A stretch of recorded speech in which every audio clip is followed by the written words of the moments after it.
우리가 5장 말씀을 읽었는데 오늘 4장 32절부터 앞에 마지막 단락부터 이 말씀을 연결해서 같이 생각해 보겠습니다.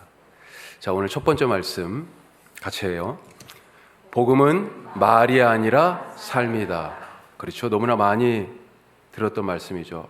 한때 우리 교단의 총회 경과가 복음과 삶이었습니다. 복음하고 삶, 이거 떼놓을 수 없는 거죠.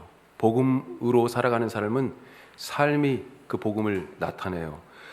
삶이 복음의 진정성을 드러낸다라고 하는 것입니다. 회개, 말로만 그쳐서는 안 되잖아요. 그렇죠? 회개에 합당한 열매를 맺어야 되는 것 아니겠습니까?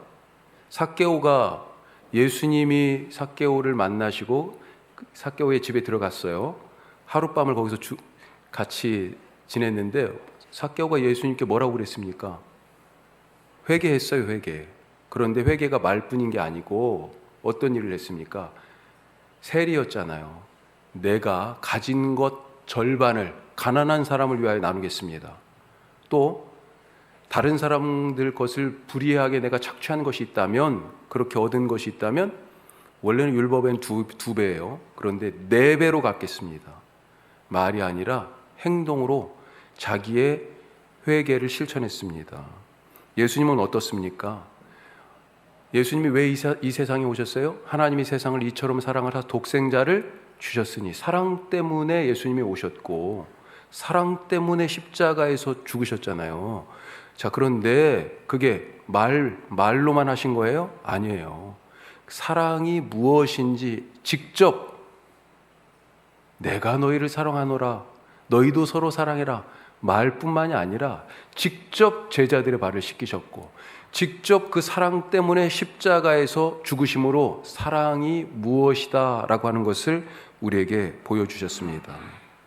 복음은 말이 아니라 삶이에요. 처음 복음을 받아든, 처음 예수님을 경험한, 부활하신 예수님을 경험한, 그래서 처음 교회가 된 사람들, 어떤 모습이었을까요? 우리가 교회로 모였잖아요. 종교개혁 시대에도 교회를 바로 세워야 된다. 교회가 교회다움을 잃어버렸다.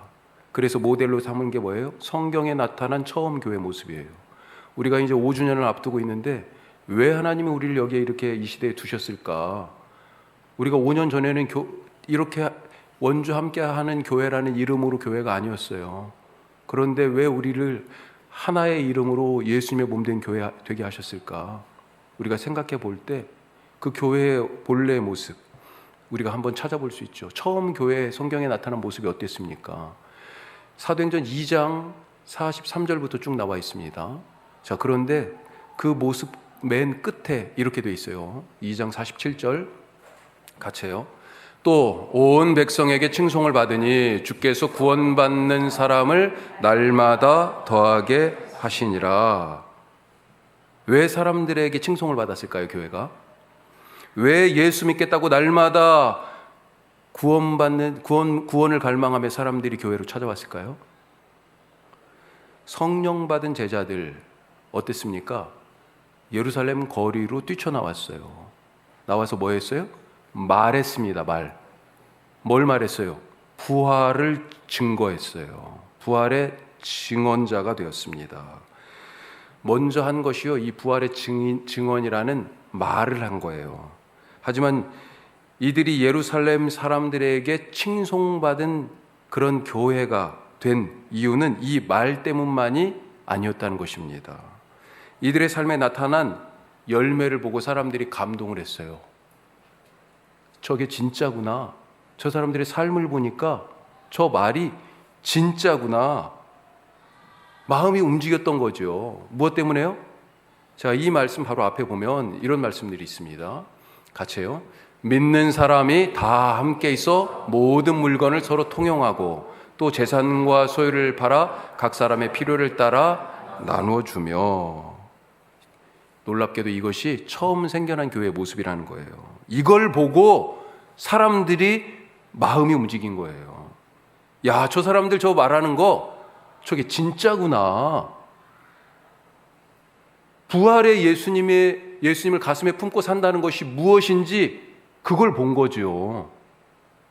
자, 이런 교회가 세상에 갑자기 탁 나타나자 긴장하죠. 누가?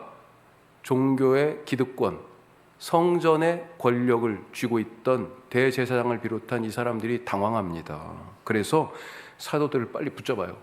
가둡니다. 그리고 뭐래요? 다시는 예수 이름으로 말하지 마.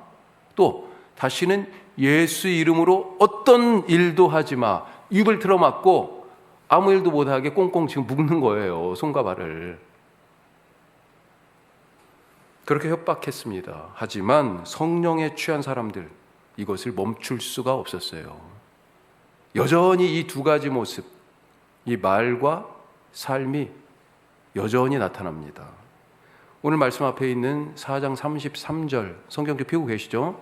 4장 33절을 보면, 자, 여기에 아까 2장에 나온 초대 처음 교회의 모습이 다시 한번 반복돼서 나와요.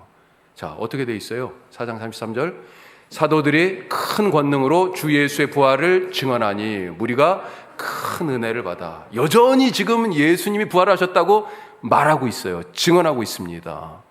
자, 그런데 이 앞뒤 말씀을 보면 뭐라고 돼 있어요? 32절에는 여전히 한 마음과 한 뜻으로 모든 물건을 서로 통용하고 자기 것이라 주장하지 않는 그런 모습이 있다고 얘기하고요. 이 말씀 뒤에는요, 이제 더 이상 이 교회 공동체에 가난한 사람이 없을 정도로 사람들이 밭과 집을 팔아가지고 그 판 값을 사도들의 발 앞에 두어서 필요한 대로 가져가게 했다.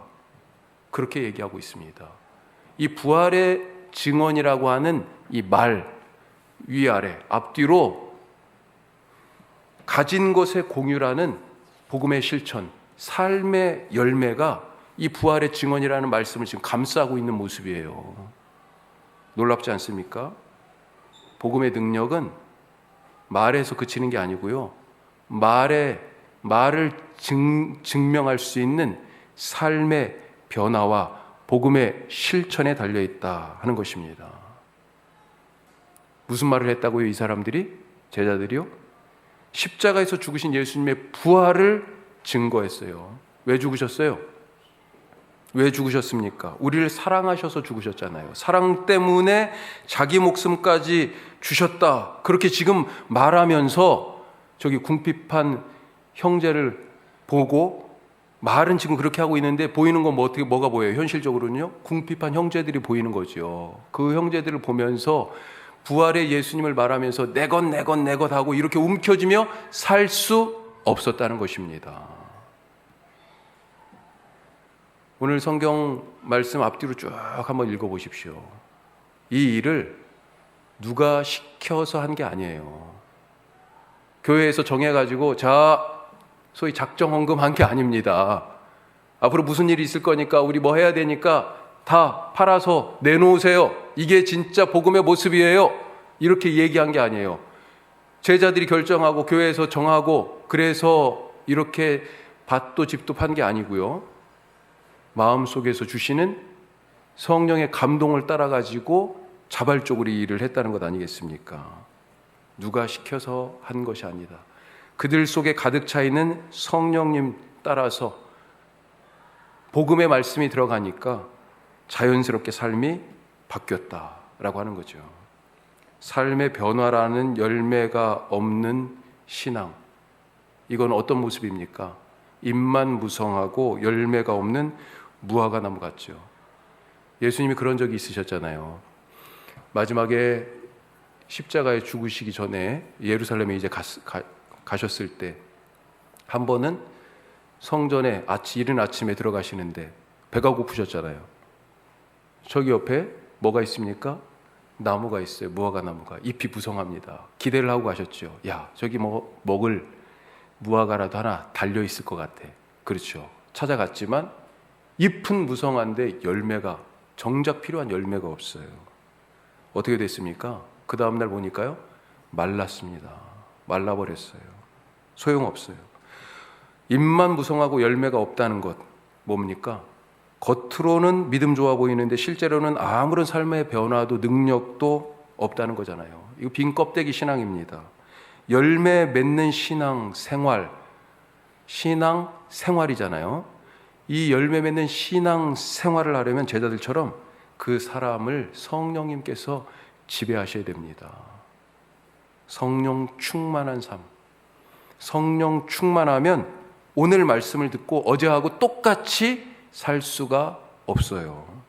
부활에 대한 말씀을 듣고 성령 충만한 사람은요, 그 말씀을 듣고 그 말씀을 전하면서 여전히 이건 내 거야, 이건 내 거야 하면서 내 것이라고 움켜쥐며 살 수가 없다는 것입니다.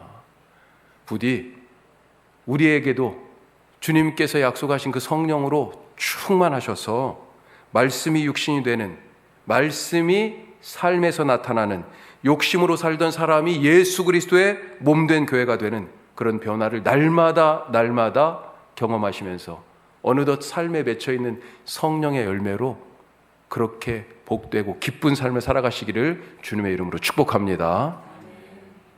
자, 이렇게 죽은 사람이 살아났다는 부활의 선포가 가진 것을 아낌없이 내놓는 그런 사랑의 실천으로 열매 맺으면서 안 믿는 사람들에게 야, 정말 대단한 사람들이구나, 나도 같이 가봐야지 칭송을 받으면서 날마다 구원받는 사람들이 이렇게 더하는 이런 놀라운 그런 교회의 모습들을 이루어가는 중에 오늘 말씀 보니까 엄청난 일이 일어났잖아요. 너무 안타까운 일, 아니 고개가 조금 갸우뚱거려지는 그런 일이 일어났습니다. 교회 안에서 사람이 죽었어요. 얼마나 좀 무시무시한 일이에요. 전에 섬기던 교회에서 수련회를 가는데 중등부 수련회였어요. 교회 버스가 가고 뒤에 봉고차가 이제 따라가는데 교회 버스 뒤에서 엔진에서 불이 나는 거예요. 연기가 막 하고 나와요. 다행히 봉고차가 뒤에 따라가고 있어서 망정이었죠. 또 때마침 터널 통과하고 있었어요. 와, 그 터널 하여튼 멈춰가지고 빵빵 하고 그러니까 이제 앞에 차가 알아챈 거죠. 차 안에서는 아직 연기를 감지하지 못해요. 이런 일만 있어도 얼마나 큰일이에요. 더군다나 수련회 가면서 그랬으니 사실 엄청 부담스러운 일이죠, 교회에는. 그런데 지금 초대교회 막 이렇게 하나님의 부흥의 역사가, 어떻게 저런 사람들이 다 있어? 사람들이 깜짝 놀라고 칭송하고, 그래서 날마다 구원받는 사람들이 막 그렇게 늘어가는 상황 속에서 이런 일이, 엄청난 일이 일어났습니다. 아나니아와 삽비라 부부, 이 사람들이 죽었어요. 그런데 어떤 일을 했습니까? 가진 것을 팔아서 사도들의 발 앞에 두었는데요, 얼마를 감추고 나머지만 드렸다는 것 아니에요. 이 일 때문에 죽었습니다. 어떻게 생각하세요? 받아들일 수 있겠어요? 만약에 이런 일들이 우리 공동체 안에서 일어난다면? 좋은 말로 달래고, 잘못했으면 좋은 말로 달래고 타이르고 가르칠 수는 없었을까요? 이 죄가 그렇게 죽을 만한 그런 큰 죄예요? 어떻게 생각하십니까? 이 사람들은 그래도 자기들의 소유를 팔아서, 다는 아니지만 그래도 드렸잖아요. 사도들의 발 앞에. 아직 드리지 않은 사람들도 있을 거 아니에요. 누가 강요한 거 아니라고 그랬잖아요. 하여튼 이 사람들은 그래도 팔아가지고 얼마라도 드렸어요. 또 누구는요, 한 번도 드리지도 않고 가져가기만 한 사람도 있었을 거 아니에요. 이만큼이라도 드린 것 오히려 칭찬해주고, 잘했어요, 이게 믿음이 없이는 드릴 수 없는 거예요, 이렇게 격려해 주지 못했을까요? 교회 안에서 사람이 죽어나갔다 하는 소문이 지금 예루살렘에 쫙 퍼지면, 지금 막 교회가 생겨나가면서 좋은 이미지들을 쌓아가고 있는데, 이것이 막 나쁜 소문으로 갑자기 부정적인 이미지로 확 뒤집어지고, 그래서 복음 전도의 길이 막히지는 않을까, 이런 생각 못했을까요?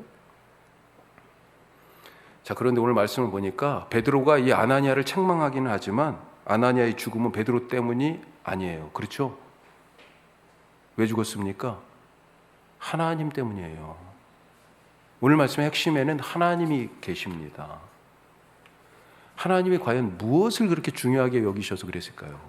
오늘 두 번째 말씀 같이 해요. 하나님을 두려워하라. 하나님은 자비롭고 사랑이 넘치시는 분이잖아요. 그렇죠? 사랑의 하나님, 자비의 하나님, 용서의 하나님, 모든 것을 다 품을 수 있는 그런 넉넉한 하나님. 다윗은 뭐라고 얘기했어요? 내가 하나님 안에 있으면 부족할 게 없습니다. 하나님은 목자 같으셔서 양 같은 나를 푸른 초장과 쉴 만한 물가로 늘 인도하셔서 내가 걱정할 게 하나도 없습니다. 이렇게 고백할 그런 하나님. 하지만 동시에 하나님은 어떤 분이에요? 두려운 하나님이에요. 두려운 하나님. 그래서 예배를 뭐라고 표현합니까? 하나님을 두려워하는 것, 경외함, 이렇게 말하잖아요. 사람 살아가는데 지혜와 지식의 가장 근본되는 게 뭐라고 얘기합니까? 잠언 1장 7절 말씀.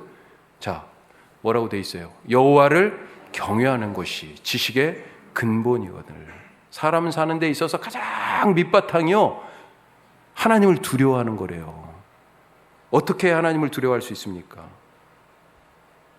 이 경외, 이 두려움은요, 신앙생활의 핵심 중에 하나인데 어떻게 해야 하나님을 두려워해요? 하나님을 알아야. 하나님을 모르면 두려워할 수 없어요. 하나님을 알기 때문에 하나님이 두려운 겁니다. 이 두려움은요, 우리가 뭐 하나님이 정말로 막 하나하나 세세하게 꼼꼼하게 따져가지고 너 이거 잘못했지, 이거 잘못했지 해가지고요, 하나님이 이 손짓 한 번만 해도 어떻게 해요? 세상이 뒤집어지는 거 아니에요. 그렇게 우리를 혼내실까봐 걱정스럽고 염려되고 무서워서 두려워하는 그 두려움이 결코 아닙니다.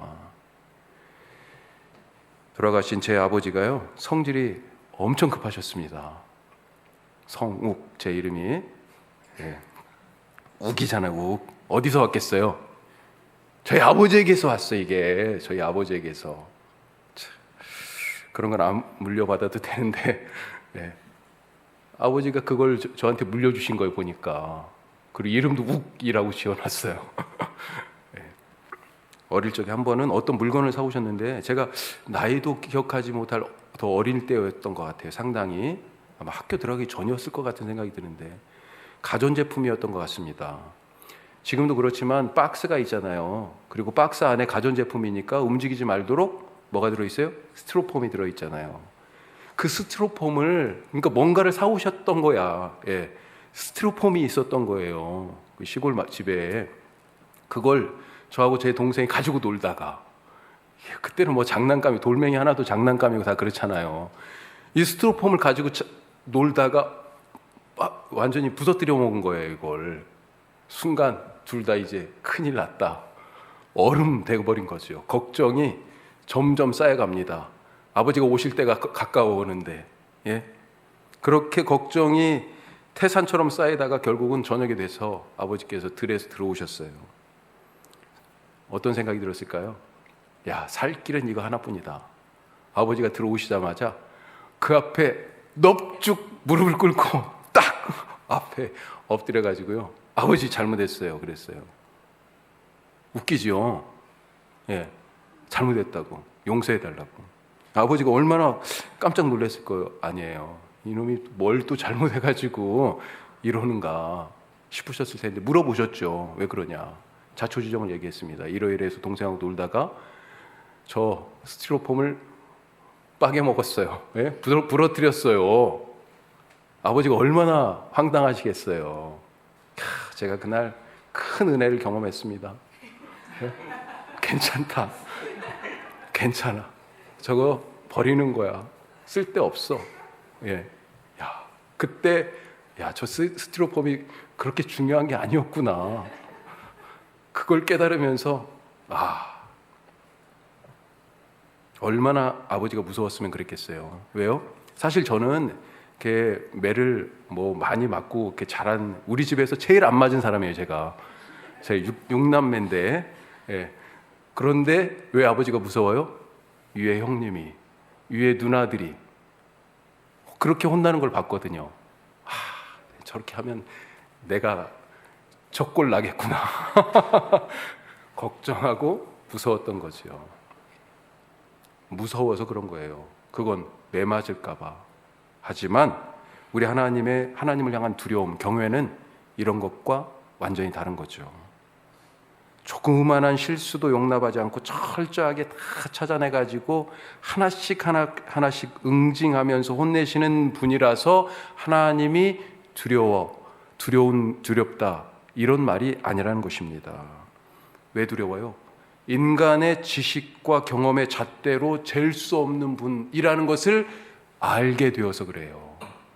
하나님은 내 상상 밖에 계시는 분이구나. 도저히 내가 하나님을 어떻게 생각해 볼 수 없을 정도로 크신 분이구나. 대체 얼마나 크시면 그러냐는 거예요. 그 크기에 압도당하는 그런 두려움이죠. 산에 올라가 보시잖아요. 올라가서 위에서 쳐다보면 어떻습니까? 밑에서는 막 누가 크네 빌딩이 뭐 몇십 층짜리네 막 높이로 그러지만 산에 올라가서 딱 보면요, 야, 저거 아무것도 아닌 거잖아요. 그렇죠? 바다 한가운데에서 배를 한번 타보신 적 있지 않아요?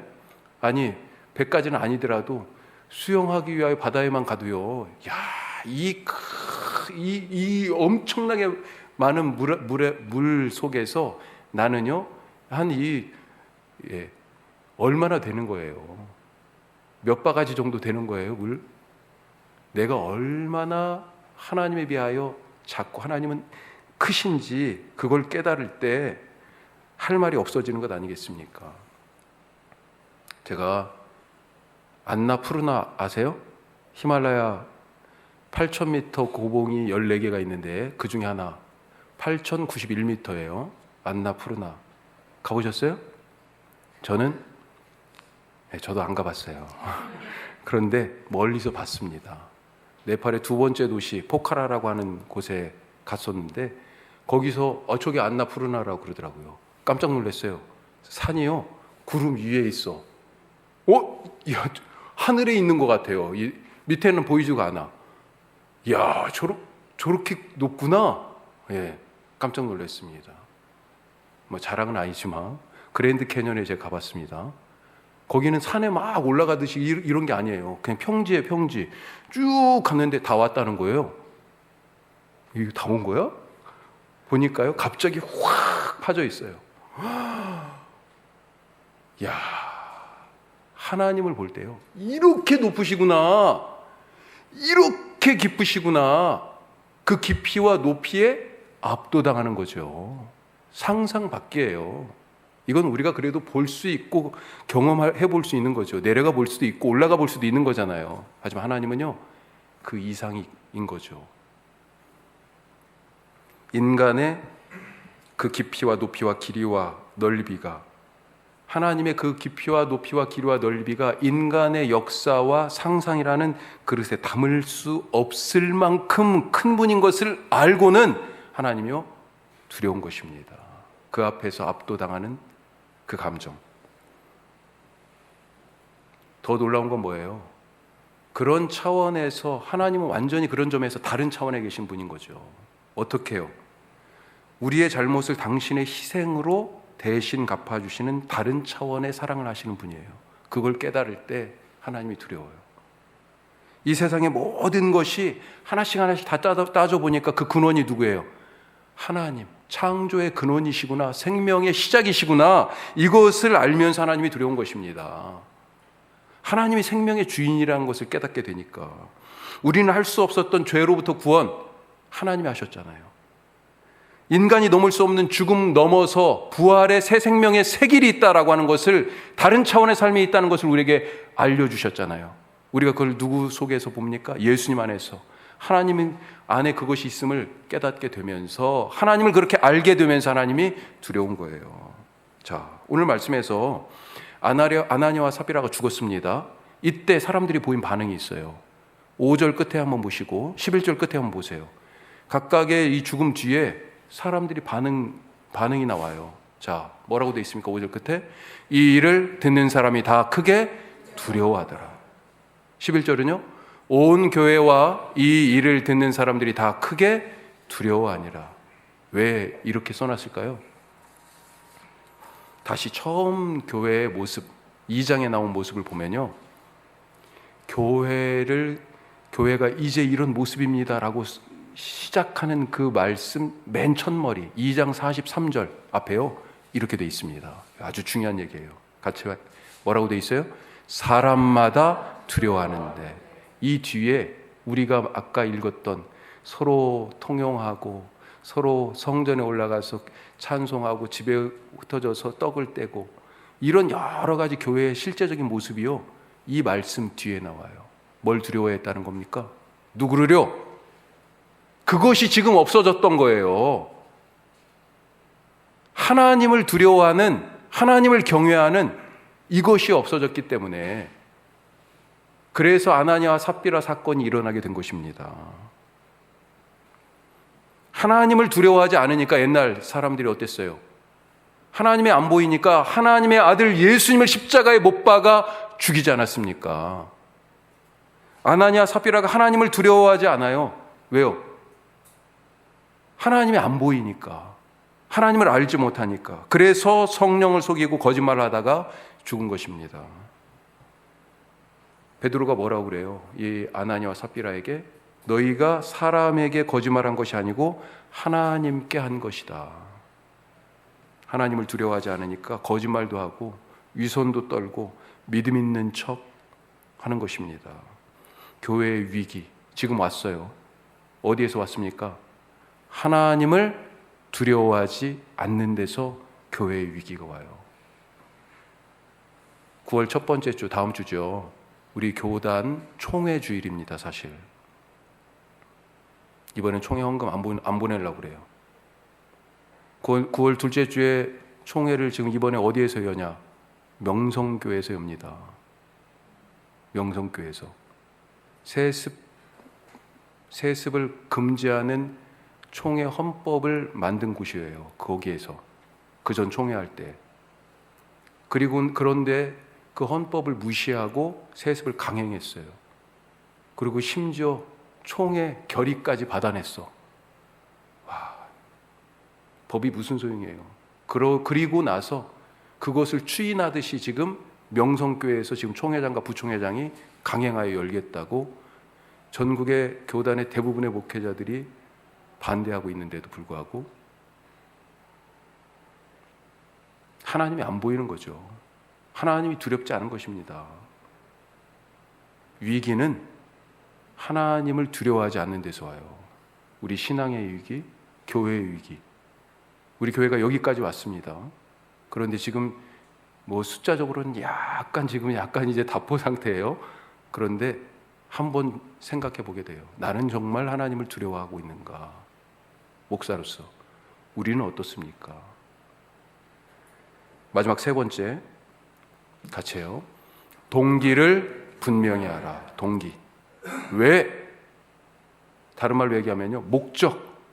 동기는 출발이겠지만 목적은 마침이죠. 결승선이죠. 사실은 어떻게 보면 뒤집어서 생각해도 같은 얘기입니다. 동기. 이것은 다른 말로 목적을 분명히 알아. 신앙생활에서 무엇 혹은 어떻게 보다 더 중요한 것이요, 왜? 라고 하는 질문입니다. 아니, 살아가면서도 사실 많이 그래요.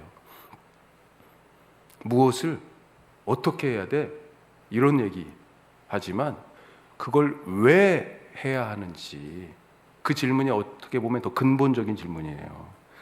교회 모든 사람들이 자기 소유를 팔아서 사도들의 발 앞에 두지는 않았을 거 아니에요. 그런데 왜 아나니아와 삽비라는 굳이 자기들의 재물을 팔아가지고 사도들의 발 앞에 두면서 이런 일을 했는데 이렇게 심한 이런 안타까운 결론을 맞이하게 됐을까? 이 문제를 풀 수 있는 열쇠가 앞장 36절, 37절에 마지막 두 절에 나오는 한 사람, 그 사람이 키입니다. 자, 누가 나와요? 바나바라는 사람이 나옵니다. 바나바가 누굽니까? 나중에 바울이 회심하잖아요. 그 회심했다가 고향으로 낙향합니다. 그때 바나바가요, 안디옥 교회, 소아시아의 시리아의 안디옥 교회의 리더 중에 하나였어요. 바울을 데리러 갑니다. 바울의 고향에. 그리고 데려다가 우리 같이 함께 복음을 전하자. 그래서 1차 전도 여행을 바울과 바나바가 같이 떠나잖아요. 대단한 사람이에요. 그 이후에 사도행전 말씀은 바울 중심으로 이제 기록되어 있기 때문에 바울의 2차 여행, 3차 여행 이런 전도 여행이 기록되어 있지만, 그렇다고 바나바가 아무것도 안 한 것 않았냐? 그렇지 않아요. 사도행전에 기록되지 않았을 뿐이지 바나바는요 마가를 데리고 계속해서 주로 사이프러스, 구브로라고 돼 있는 거기 가가지고 복음을 많이 전했어요. 베드로도요 로마까지 가서 복음을 전했어요. 다 이 사도들이 자기 몫을 했지만 그게 성경에 그렇게 다 자세하게 기록되지 않았을 뿐이죠. 하여튼 바나바가 초대교회에서 아주 중요한 역할을 했는데 처음으로 그의 이름이 지금 4장 36절 31절에 등장하는데요. 사람들이 그를 뭐라고 했다고 그랬어요? 별명이 위로의 아들, 이렇게 별명을 붙여줬대요. 명예로운 칭호예요. 그 사람이 얼마나 사람들의 마음을 다독거리고 격려하고, 그러니까 바나바하고 같이 있으면 힘이 되는 거예요. 아까 바울을 데려다가 교회의 일꾼으로 세워준 것처럼 그렇게 같이 일할 수 있는 사람들을 알아주고 발견해내고 세워주고, 사람들이 보면 얼마나 바나바가 든든해요. 그런데 그가 한 일 중에 하나, 그가 등장하는 그 대목에서 37절에 그를 뭐라고 소개합니까? 위로의 아들인데 사람들이 그렇게 존경의 의미로 그렇게 불렀는데 바나바가요 자기 소유를 팔아가지고 사도들의 발 앞에 두었다. 이 아나니아와 삽비라가요 이걸 딱 보고 맞아, 저거야 그랬던 거예요. 우리도 저런 명예로운 칭호로 성도들에게 인정받고 불려지고 싶고 사도들에게 칭찬받고 싶은데 딱 보니까요 저거네 저거. 예? 무엇을 어떻게, 그것만 생각한 겁니다. 무엇을, 어떻게?